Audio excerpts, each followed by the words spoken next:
Fala pessoal, como é que vocês estão?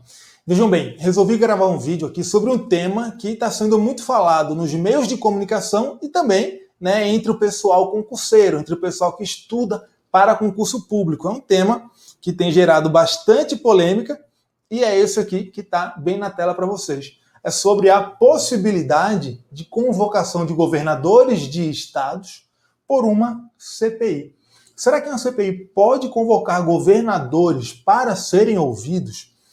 Vejam bem, isso aí tem sido muito falado, por quê? Porque atualmente está funcionando no Congresso Nacional, mais precisamente no Senado Federal, a CPI da Covid, que é uma comissão parlamentar de inquérito que foi instalada para apurar a gestão do governo federal no combate à pandemia de coronavírus. Tá? E isso envolve também, evidentemente, a destinação e aplicação de recursos federais. Bem, o que acontece? Acontece que essa CPI deliberou pela convocação de alguns governadores de alguns estados para serem ouvidos e prestarem alguns esclarecimentos sobre a gestão da pandemia no âmbito dos seus estados, inclusive sobre a aplicação de recursos que foram repassados pelo governo federal. Em virtude disso, diversos governadores se uniram e ajuizaram uma ADPF contra essa deliberação da comissão da CPI da pandemia.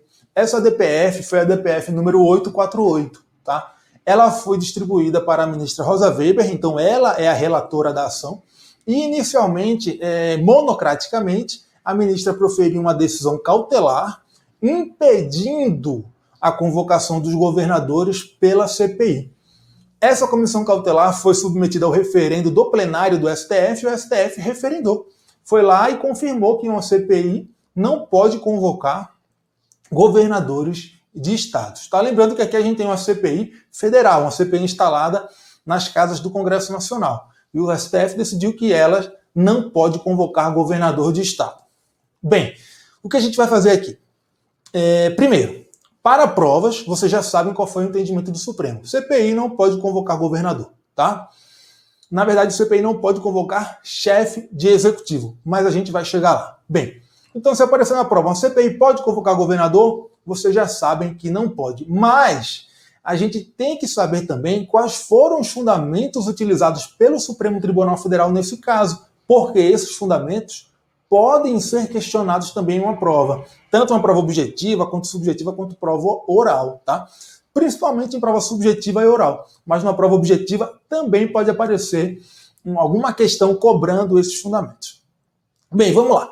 Quais foram os fundamentos utilizados pela ministra Rosa Weber, então, na sua decisão monocrática, que depois foi referendada pelo plenário do Supremo? Foram esses. Primeiro, a convocação de governadores por uma CPI primeiramente viola a separação de poderes, certo? Por quê? Porque coloca o poder executivo em uma situação de sujeição ao poder legislativo sem que haja uma previsão dessa convocação na Constituição Federal, tá? Segundo, viola a autonomia federativa. Por quê? Porque aqui nesse caso, o que a gente tem é uma CPI federal convocando o chefe do executivo estadual. E aí coloca o Estado em uma sujeição, em uma situação de sujeição em relação à União. E não tem também previsão dessa sujeição no texto da Constituição Federal. Tá? Terceiro fundamento, essa convocação viola, ultrapassa os limites de competência da Casa Legislativa. Como assim? É que o Supremo Tribunal Federal tem entendimento tranquilo, no sentido de que os poderes de uma comissão parlamentar de inquérito são limitados ao âmbito de atuação da respectiva Casa Legislativa. É um raciocínio construído no contexto, no âmbito do esquema de repartição de competências traçado na Constituição Federal. Então, se o Congresso Nacional tem as competências, ele pode atuar dentro dos limites de competências da União, significa que ele não pode, uma comissão parlamentar de inquérito instalada no Congresso Nacional, não pode ir além disso, tá? Porque a comissão integra a Casa Legislativa, o órgão legislativo, a comissão integra o poder legislativo. Então, os poderes de uma CPI são limitados pelo esquema de repartição de competências.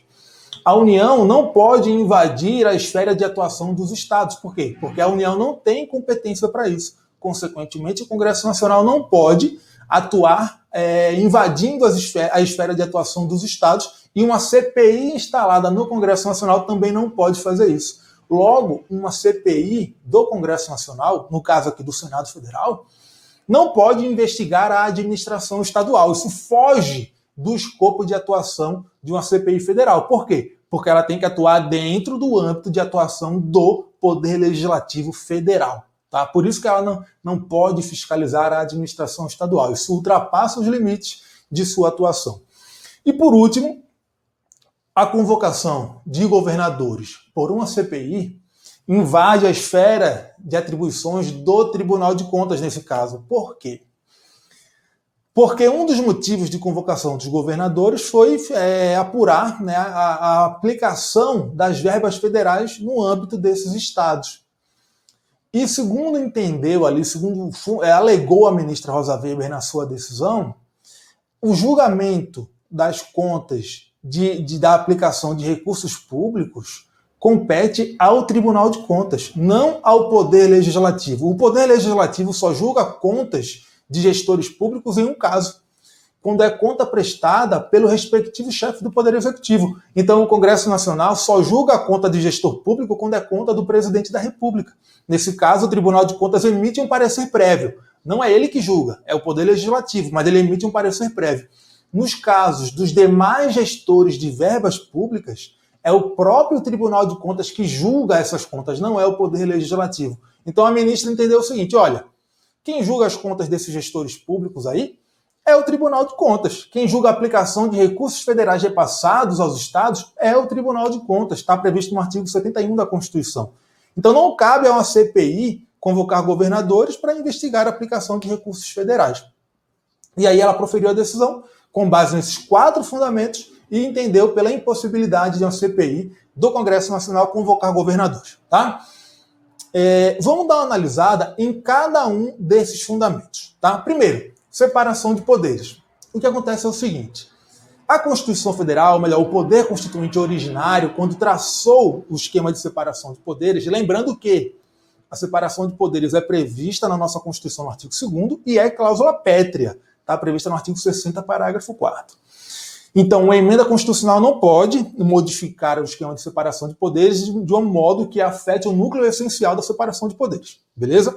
Bem, de qualquer forma, o nosso constituinte originário, quando traçou a separação de poderes, ele não adotou uma separação de poderes absoluta. Nós temos um sistema de freios e contrapesos, que é a intromissão, né, são pequenas intromissões de um poder nos demais poderes, justamente para quê? Para evitar abusos dos outros poderes no desempenho de suas atribuições. Tá? Então, é uma forma de controle ali mútuo entre os poderes, tá? De forma que um não exerça suas atribuições de forma abusiva. Quando o Constituinte, nosso Constituinte originário de 88, traçou o esquema de separação de poderes, adotando um esquema de freios e contrapesos, ele não previu a possibilidade de o Legislativo convocar o chefe do Poder Executivo, tá? Então, essa convocação, pretendida pela CPI da Covid, viola a separação de poderes. Por quê? Porque não foi prevista na nossa Constituição Federal. O Constituinte não quis que isso ocorresse, justamente porque colocaria o Poder Executivo em uma situação de sujeição exagerada perante o Poder Legislativo. Olha só aqui, por exemplo, o que fala o artigo 50 da Constituição. A Câmara dos Deputados do Senado Federal, ou qualquer de suas comissões, e aqui se incluem as CPIs, tá? Poderão convocar ministro de Estado ou quaisquer titulares de órgãos diretamente subordinados à Presidência da República para prestarem pessoalmente informações sobre assunto previamente determinado, importando crime de responsabilidade, ausência sem justificação adequada. Então veja, prevê aqui que o Poder Legislativo e qualquer de suas comissões pode o quê? Convocar determinadas autoridades do Poder Executivo, mas não previu a possibilidade de convocar o próprio chefe do Poder Executivo. Ele só permitiu a convocação de agentes subordinados ao chefe do Executivo, ministro de Estado e qualquer outro titular de cargo diretamente subordinado à Presidência da República. Então não temos previsão na Constituição de convocação do chefe do Executivo pelo Poder Legislativo, tá? Aqui a gente está tratando da atuação, né, da interferência entre os poderes no âmbito federal, porque é a convocação pelo Congresso Nacional de autoridades no âmbito do Poder Executivo Federal, né, que são autoridades subordinadas à Presidência da República. Mas essa disposição aqui se aplica por simetria, deve ser reproduzida obrigatoriamente no âmbito dos estados e dos municípios. Por quê? Porque é uma disposição da Constituição Federal que está intimamente relacionada à separação de poderes. Ela afeta a separação de poderes. E o Supremo Tribunal Federal tem jurisprudência tranquila, no sentido de que as disposições da Constituição Federal que são relacionadas à separação de poderes são de reprodução obrigatória. Elas se submetem à simetria, tá? Então, isso que está aqui no artigo 50 deve ser observado simetricamente nos estados e nos municípios, de modo que uma CPI estadual não pode convocar governador. Da mesma forma, a CPI municipal não pode convocar prefeito. Se houver alguma previsão nesse sentido na Constituição do Estado, essa previsão é inconstitucional e o Supremo Tribunal Federal já reconheceu essa inconstitucionalidade em precedente seu, precedente envolvendo norma de Constituição Estadual, tá? Bem, seguindo, artigo 50, parágrafo 2º. As mesas da Câmara dos Deputados e do Senado Federal poderão encaminhar pedidos escritos de informações a ministros de Estado, tá? Fala aqui em ministros, ou a qualquer das pessoas referidas no caput deste artigo, né? Os titulares de órgãos subordinados ao presidente da República, importando em crime de responsabilidade a recusa ou não atendimento no prazo de 30 dias, bem como a prestação de informações falsas. Novamente, a Constituição não se referiu à possibilidade de se requisitar informação ao presidente da República, só a outros agentes do Poder Executivo, tá? E aí vem o artigo 58, parágrafo 2º, que está na mesma temática, possibilidade de o Legislativo obter informações do Poder Executivo. E ele fala o seguinte: as comissões, em razão da matéria de sua competência, cabe, e ele elenca atribuições das comissões do Poder Legislativo. Inciso 3, convocar ministros de Estado para prestar informações sobre assuntos inerentes às suas atribuições. Então, a possibilidade de convocar a autoridade do Poder Executivo se referiu apenas a ministro de Estado. Novamente, não previu aqui a possibilidade de convocar o presidente da República, o que mostra que o Constituinte não quis que essa convocação fosse possível. Inciso 5, cabe às comissões solicitar depoimento de qualquer autoridade ou cidadão. Primeiro, aqui nós temos uma mera solicitação, não é uma convocação, não é uma requisição, tá?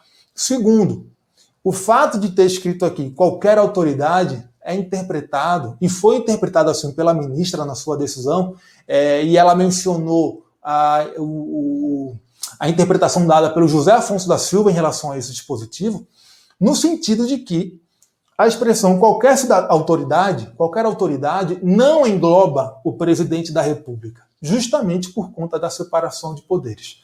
Se o Constituinte originário quisesse que o presidente da República fosse convocado, pudesse ser convocado pelo Legislativo, ele teria falado expressamente isso quando elaborou a nossa Constituição, tá? Bem, em relação à violação à autonomia federativa. A autonomia federativa está prevista no artigo 18 da Constituição. Esse artigo fala quais são as entidades que integram a nossa federação, que são a União, os Estados, o Distrito Federal e os municípios. As entidades que integram a federação, elas são todas elas são autônomas. O que significa ter autonomia? Significa a liberdade de atuação e de tomada de decisões de cada entidade dentro dos limites das competências dadas pela Constituição Federal. Então a Constituição Federal vai lá e traça um esquema de repartição de competências, fala que compete à União isso, isso e isso, compete aos estados isso, isso e isso, compete aos municípios isso, isso e isso. E aí, cada uma dessas esferas federadas, União, estados e municípios, tem autonomia, ou seja, liberdade para atuar dentro dessas competências dadas pela Constituição Federal, tá? Então, isso significa que a União não pode se intrometer nas questões dos estados. Então, a União não pode se intrometer na administração estadual, tá? A Constituição não prevê essa possibilidade dentro do esquema de repartição de competências. De modo que, se a União, ainda que através de uma comissão parlamentar de inquérito, tenta se intrometer nos negócios dos estados, por exemplo, convocando governadores, nós temos aí o quê? A União colocando o Estado em uma situação de sujeição a ela. Isso aí desequilibra o Pacto Federativo porque fere a autonomia dos Estados. Tá? Olha só, artigo 18. A organização político-administrativa da República Federativa do Brasil compreende a União, os Estados, o Distrito Federal e os municípios, todos autônomos nos termos desta Constituição. E aí vem o artigo 19, lá no inciso 3, e reforça isso. Reforça essa impossibilidade de uma entidade federativa colocar outra entidade em uma situação de sujeição a ela. Olha só o que fala o artigo 19. É vedado à União, aos Estados, ao Distrito Federal e aos municípios, inciso 3, criar distinções entre brasileiros ou preferências entre si. Esse dispositivo, ele impõe o quê? Impõe um dever de observância de isonomia entre as entidades federativas, porque diz que é vedado à União, aos Estados, ao Distrito Federal e aos municípios, o quê? Criar preferências entre si. Então você não pode ter preferências entre as entidades federativas e você não pode ter uma entidade federativa colocando outra entidade federativa em uma situação de sujeição em relação a ela. Tá? Então, a autonomia federativa impede essa convocação do chefe do executivo estadual por uma CPI instalada em âmbito federal. Tá? Bem, seguindo, a gente tem a questão do âmbito de atuação das CPIs, que eu já expliquei. O Supremo Tribunal Federal tem o entendimento de que as CPIs atuam limitadamente ao âmbito de competência da respectiva Casa Legislativa, e é por isso que uma CPI federal não pode fiscalizar a administração estadual, porque o Poder Legislativo Federal não tem competência para dispor, para se intrometer em questões estaduais, tá? E, por fim, o argumento utilizado pela ministra relativo ao quê? Ao campo de atribuições do Tribunal de Contas. Ela entendeu que o órgão competente para fiscalizar e julgar contas de gestores públicos relacionado à aplicação de verbas federais é do Tribunal de Contas da União, não do Congresso Nacional. Tá? Por quê? Porque o artigo 71 da Constituição prevê isso. Olha só o que fala o artigo 71. O controle externo a cargo do Congresso Nacional será exercido com auxílio do Tribunal de Contas da União.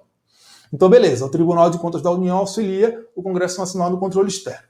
Mas o artigo 71 fala que compete ao Tribunal de Contas da União, inciso 2, julgar as contas dos administradores e demais responsáveis por dinheiros, bens e valores públicos da administração direta e indireta e por aí vai. Então, é ao Tribunal de Contas que cabe julgar o quê? Contas dos administradores e demais responsáveis por dinheiros, bens e valores públicos. Tá?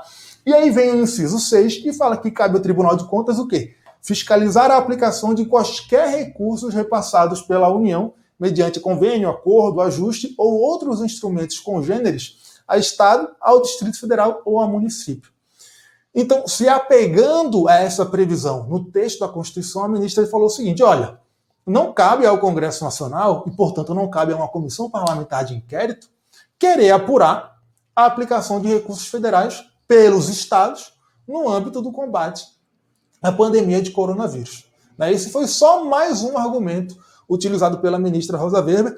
Foi um argumento bem polêmico, foi o que mais gerou discordância entre o pessoal que comentou sobre esse caso, mas foi um argumento utilizado por ela. E o que foi que a gente teve na sessão de referendo dessa decisão monocrática? A gente teve que a maioria do tribunal votou no sentido de seguir a relatora, a ministra Rosa Weber, integralmente. Então nós tivemos a maioria do STF formada no sentido de referendar o que a ministra Rosa Weber disse. Isso significa o quê? Que referendou tanto o dispositivo da decisão, que foi o que determinou a impossibilidade de uma CPI do Congresso Nacional convocar governadores, quanto os fundamentos dessa decisão.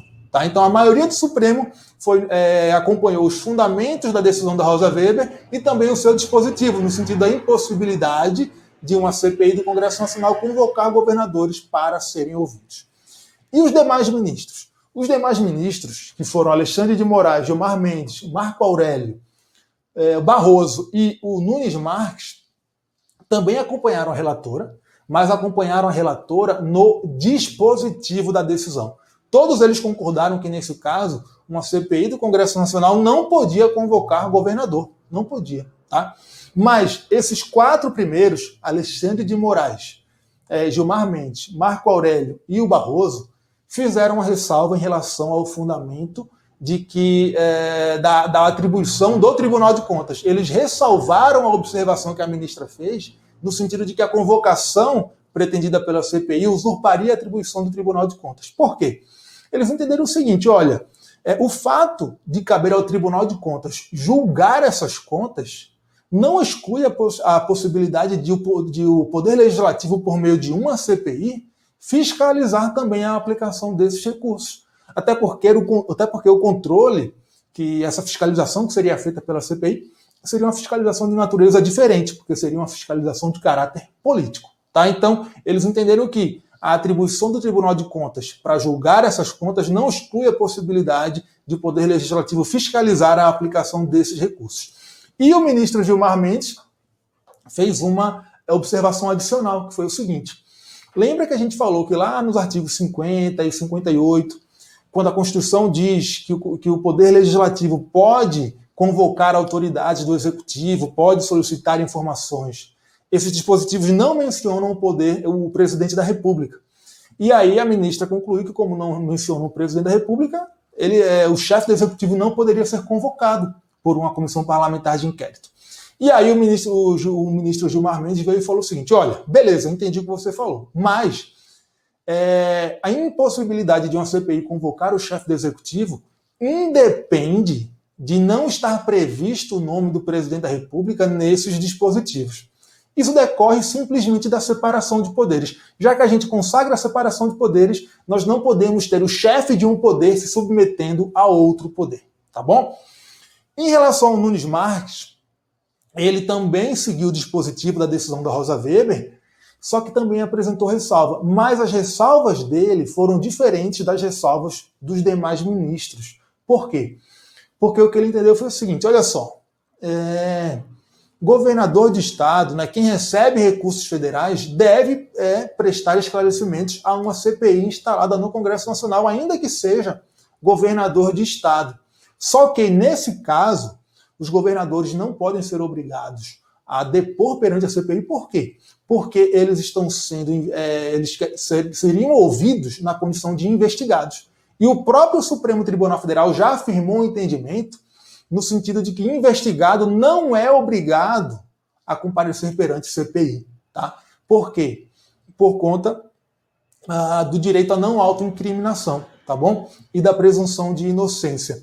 Então, se o investigado não é obrigado a comparecer perante CPI, não pode sofrer condução coercitiva por conta disso, os governadores aqui que seriam ouvidos na possível condição de investigados não são obrigados a comparecer. Tá? Então essa foi a única fundamentação que destoou mais das demais. Foi a fundamentação do ministro Nunes Marques. Tá?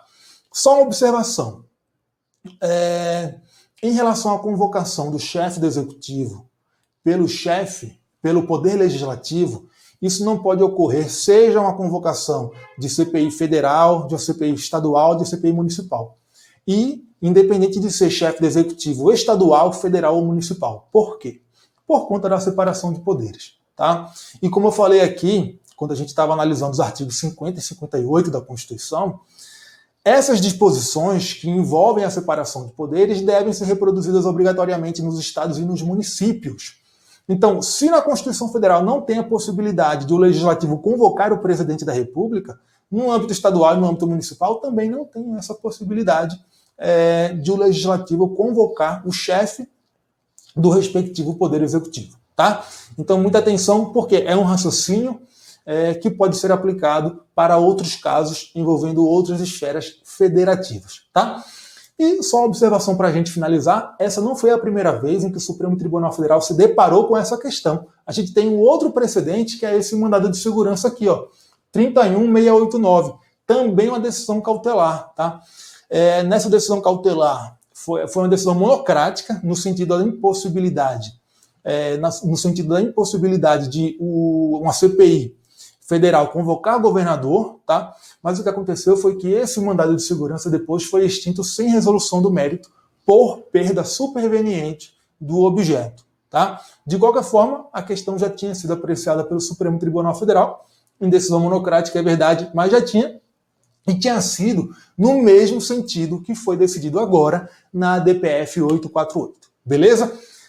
Essa questão vai aparecer nas provas de concurso, tenho certeza absoluta. Então, prestem atenção, vejam o vídeo de novo se acharem que alguma ponta ficou solta aí, porque vai aparecer nas provas e tem chance de aparecer em prova objetiva, subjetiva e oral. Todas as fases de concurso. Beleza? É isso. Espero que o vídeo tenha ajudado vocês. Se quiserem falar comigo, tirar dúvida, qualquer outra coisa, podem me seguir lá no Instagram, tá? Perfil aqui, Professor Francisco Braga. Eu sempre posto algumas coisas lá, principalmente de atualização de jurisprudência. Então acaba servindo como uma fonte de informação para vocês que quer se manter sempre atualizado. Beleza? É isso aí. Valeu. Até o próximo.